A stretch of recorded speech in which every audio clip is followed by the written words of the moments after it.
अस्सलाम वालेकुम वरहमतुल्लाहि वबरकातुहू। मुंबई उर्दू प्राइमरी स्कूल जमात सुवम। मज़मून माहौल का मुताला। आइए देखते हैं आज के सबक का वीडियो। कैसे हो प्यारे बच्चों, माहौल के मुताले में हमारा सबक नंबर 26 चल रहा है।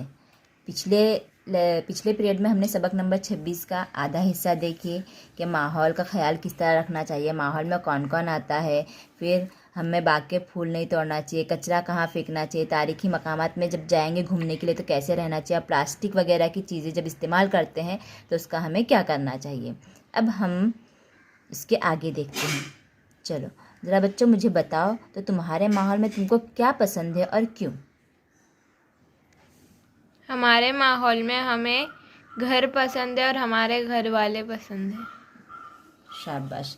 और क्यों पसंद है तुम्हें तुम्हारा घर और तुम्हारे घर वाले? क्योंकि वो हमें इसके लिए पसंद है क्योंकि वो हमारा ख्याल रखते हैं। Very good. घर वाले हमारा ख्याल रखते हैं और घर में हमें तहफ़्फ़ुज़ मिलता है।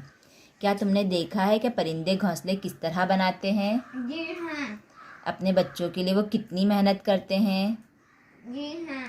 तुम्हारे घर के लोग भी तुम्हारे लिए मेहनत करते हैं ना? जी हाँ। इसलिए तुमको भी इनसे क्या करना चाहिए? मोहब्बत करना चाहिए। मोहब्बत से पेश आना चाहिए।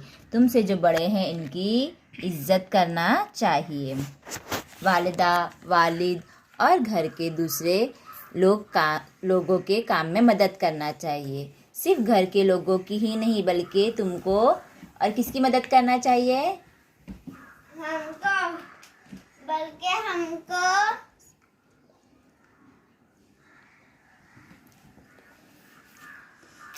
बच्चों की भी मदद करनी चाहिए और बड़ों की। कौन से बड़ों के? घर के अलावा बाहर जो बड़े लोग होते हैं उन जो लोगों की भी। ज़रूरतमंद है उनकी। हाँ, यानी हमें सिर्फ हमारे घर वालों की ही मदद नहीं करना चाहिए, उनकी ही इज्जत नहीं करना चाहिए। जो हमारे पड़ोस में हैं, हमारे बाहर जो हमारे रिश्तेदार दोस्त अहबाब हैं, उन लोगों की भी मदद करना चाहिए ज़रूरत के वक्त, और उनको भी इज्जत, उनके साथ भी इज्जत से पेश आना चाहिए। अच्छा, वालिदैन क्यों कहते हैं तुम अच्छा बर्ताव करो?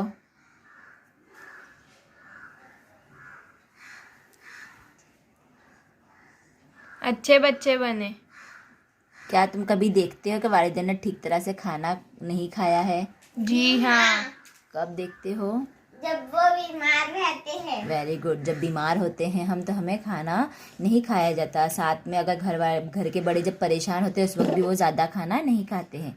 तुम घर के बड़े लोगों की मदद किस तरह कर सकते हो? हम घर के बड़ों की मदद किस तरह कर सकते हो अगर वो बीमार है तो?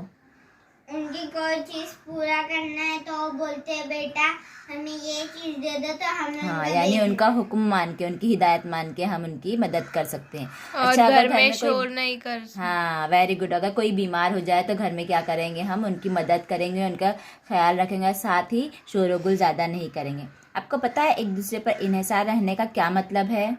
जी नहीं। एक दूसरे का इन्हिसार रहना यानी एक दूसरे के बगैर किसी का काम नहीं होना। जैसे हमारे वालिदैन जो है, हम हमारे वालिदैन के पर मुनहसिर है ना। हमारे वालिदैन ही हमारी सब चीज़ें पूरी करते हैं, इसलिए हम क्या है, वालिदैन पर मुनहसिर है। इसे कहते हैं एक दूसरे पर इन्हिसार रहना। माहौल के अज्जा नबातात और हैवानात माहौल के अज्जा है। नबातात यानी पेड़ पौधे जितने भी हैं सब माहौल के अज्जा है, और हैवानात में परिंदे जानवर ये भी आ जाते हैं। साथ ही साथ हम इंसान भी माहौल का हिस्सा हैं। माहौल में सबकी ज़िंदगी खुशी और सुकून से गुजरना चाहिए, यानी परिंदे जानवर इंसान हर एक को खुशी से रहने की आज़ादी है और सुकून से उनका ज़िंदगी गुजरनी चाहिए। इसके लिए हमें क्या करना चाहिए? माहौल में जितनी भी चीज़ें हैं, नबातात हैवानात इंसानात, सब की जो है सबका ख्याल रखना चाहिए, सबको तहफ़्फ़ुज़ का एहसास होना चाहिए। हम क्या करते हैं, हमारा बर्ताव कैसा है, इसका माहौल पर असर पड़ता है। इसलिए हमें हमारा बर्ताव ऐसा रखना चाहिए जिससे माहौल को फ़ायदा हो, यानी नबातात वगैरह को भी तोड़ेंगे नहीं, जानवरों को परेशान नहीं करेंगे, बड़ों से अदब से इज़्ज़त से बात करेंगे, छोटों से भी मोहब्बत से पेश आएंगे। अब देखो, अपनी उंगलियों को रोशनाई लगाकर कागज़ पर निशान लगाओ। क्या तुम्हारे और दूसरे बच्चों के निशानात मुख्तलिफ हैं? जी हाँ। हाँ, देखो आप लोग अभी निशान अगर नहीं भी लगाते तो देखो ये हमारी अंगूठा है ना, ये मेरा अंगूठा है।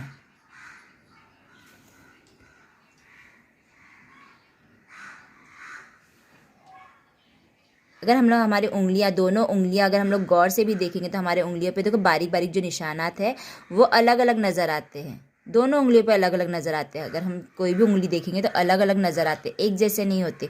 इसी तरह हर इंसान के जो है अंगूठे का छाप भी जो होता है वो अलग अलग होता है। और साथ ही साथ दरख्त के पत्ते भी क्या होते हैं, अलग होते हैं। देखो हर दरख्त पे पत्ते होते हैं और फूल आते हैं, फल आते हैं, क्या वो एक जैसे होते हैं? नहीं, अलग अलग होते हैं। हम इंसान में भी सब चीज़ें, आँख, नाक, कान, हाथ, पैर सब है, लेकिन क्या हम एक जैसे नज़र आते हैं? नहीं, हम मुख्तलिफ नज़र आते हैं। एक ही दरख्त के सब पत्ते एक जैसे नहीं होते, कुछ छोटे और कुछ बड़े होते हैं, कुछ के रंग में मामूली सा फ़र्क होता है। सब फूल एक जैसे नहीं होते, सबके फूलों की खुशबू भी एक जैसी नहीं होती। इंसान में भी ऐसा ही है, हमारा चेहरा औरों से मुख्तलिफ होता है। हमारी उंगलियों के निशान जैसे तो दुनिया में किसी दूसरे शख्स के नहीं हो सकते। हर इंसान में कुछ ना कुछ खास होता है, इसलिए हमें चाहिए कि हम दूसरों को अपने से कमतर ना समझें।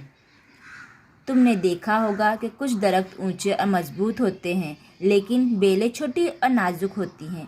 बड़े दरख्त इनको सहारा देते हैं। हमें भी एक दूसरे को ऐसे ही सहारा देना चाहिए। यानी बड़े दरख्त जो है वो क्या है, हमारे वालिदैन, हमारे घर के बड़े हैं, और हम छोटी छोटी बेलें हैं। हम बच्चे जो है वो छोटी छोटी बेलें हैं, वो हमारे सहारे से ही क्या होती है, बेलें बढ़ती है। बड़े दरख्त के सहारे से छोटी छोटी बेलें बढ़ती है ना। यानी हमारे माँ बाप के सहारे से हम छोटे बच्चे जो क्या है बढ़ रहे हैं। इसलिए हमें एक दूसरे को सहारा देना चाहिए। बच्चों, क्या तुम्हें पता है हम लोग यौम आज़ादी मनाते हैं? जी हाँ, कब मनाते हैं यौम आज़ादी? यौम आज़ादी 15 अगस्त। अगस्त 15 अगस्त, वेरी गुड। यानी 15 अगस्त को हम यौम आज़ादी मनाते हैं। अब यौम आज़ादी क्यों मनाते हैं ये आप लोगों को पता है? जी हाँ, क्यों मनाते हैं? उस दिन भारत आज़ाद हुआ था। किससे आज़ाद हुआ था? पाकिस्तान और भारत अलग अलग हुए थे। उससे पहले क्या था? पाकिस्तान वालों से क्या भारत वालों की दुश्मनी थी?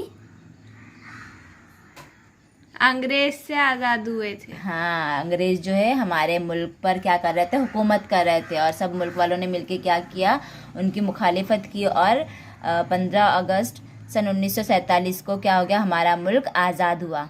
उसके बाद जो है पाकिस्तान और इंडिया दो अलग अलग, पहले पाकिस्तान इंडिया एक ही मुल्क था, बाद में वो दो अलग अलग मुल्क बन गए। हर साल 15 अगस्त को हम यौम आज़ादी मनाते हैं। हमारा मुल्क आज़ाद है, इस पर हमें फ़ख्र होना चाहिए। हमें सोचने की आज़ादी है, बड़े होने पर हमको क्या सीखना है ये हम तय कर सकते हैं। हम अपना कारोबार चुन सकते हैं। हमारे मुल्क के तमाम शहरियों को मसावी हुकूक हासिल है। आज़ादी का मतलब हरगिज़ ये नहीं कि हम जैसा चाहे वैसा बर्ताव करें। कुदरत की तरफ देखो, कुदरत में भी सब उसूलों के मुताबिक ही होता है। चूटियाँ कतार में चलती है, शहद की मक्खियाँ मुसलसल काम करती रहती है, सूरज निकलता है फिर डूबता है, फिर चाँद निकलता है फिर डूबता है। दिन और रात जो है वो अपने तरीके से ही चलते हैं। चाँद की जो शक्लें हमने देखे, चाँद की शक्लें बदलती है, वो भी अपने बराबर मुताबिक, वक्त के मुताबिक ही क्या होती है, बढ़ती है। दो दो दिन के फासले से, दो दिन के गैप से क्या हो जाती है, वो बढ़ती रहती है। फिर एक वक्त ऐसा आता है जब चांद पूरा गोल हो जाता है तो पूनम की रात आती है। फिर बाद में क्या होता है, चांद घटने लगता है। और फिर एक वक्त ऐसा आता है, एक रात ऐसी होती है जिसमें चांद बिल्कुल नहीं नज़र नहीं आता, वह अमावस की होती है। ये सब जो है तरतीबवार होते ही रहता है ना। मौसम भी देखेंगे तो पहले सर्दी, फिर गर्मी, फिर बारिश, फिर इसके बाद फिर सर्दी, फिर गर्मी, फिर बारिश। दिन भी देखेंगे, दिन रात चलते रहते हैं ना। एक के बाद एक हर चीज़ तरतीबवार कुदरत में चलती ही रहती है। यानी इसी तरह हमें भी क्या होना चाहिए, तरतीबवार काम करते रहना चाहिए। हमें आज़ाद भारत के अच्छे शहरी बनना चाहिए। इसके लिए हमें ईमानदारी, वक्त की पाबंदी, इस्तक़लाल, नज़्म व ज़ब्त होना ज़रूरी है। बचपन में अपनाई गई अच्छी आदतें बड़े होने पर बहुत काम आती है। अच्छा बच्चों, अब ज़रा मुझे ये बताओ, मैंने आपको यहाँ पर चूंटियों के बारे में एक बात कही है। अगर ये चूंटियों की जगह हम इंसान रहेंगे, एक भीड़ की जगह है ना, एक भीड़ की जगह है, वहाँ पर हम इंसान क्या है, इंसानों का एक भीड़ जमी हुई है। उस जगह पर अगर हम कतार में रहकर काम करेंगे तो उसका क्या फ़ायदा होगा? काम जल्दी जल्दी होगा। वेरी गुड, काम जल्दी जल्दी होगा और हर एक को जो है वो सही मौका, सही वक्त पे सही मौका मिलेगा, है ना। अगर देखो हम लोग बस में अक्सर हम लोग देखते हैं रेलवे स्टेशन पे, इसमें हम लोग एकदम दौड़कर भागने की, अंदर घुसने की कोशिश करते, तो ऐसा होता है कभी कभी 2-3 लोग एकदम बाजू बाजू में आते तो घुस नहीं पाते, है ना। अगर एक के बाद एक चढ़ते तो आराम से सब फटाफट फटाफट जल्दी जल्दी क्या हो जाते हैं, बस में चढ़ जाते हैं। यानी हमें कतार में रहकर काम करना और अपने दिमाग का सही तौर पे से इस्तेमाल करना चाहिए और ईमानदारी, वक्त की पाबंदी, नज़्म ज़ब्त, इन बातों का बहुत ख्याल रखना चाहिए। माहौल की तालीम से हम बहुत कुछ सीख सकते हैं। चौथी जमात में भी हम इससे ज़्यादा, इससे आगे और अच्छा सीखने वाले हैं। इसलिए आप लोग क्या करेंगे, तीसरी जमात में जो भी माहौल के मुताले में आपको पढ़ाया गया है, आप लोग उसे याद रखेंगे और उसे बार बार रिवाइज़ करते रहेंगे। जज़ाकल्लाहु खैर।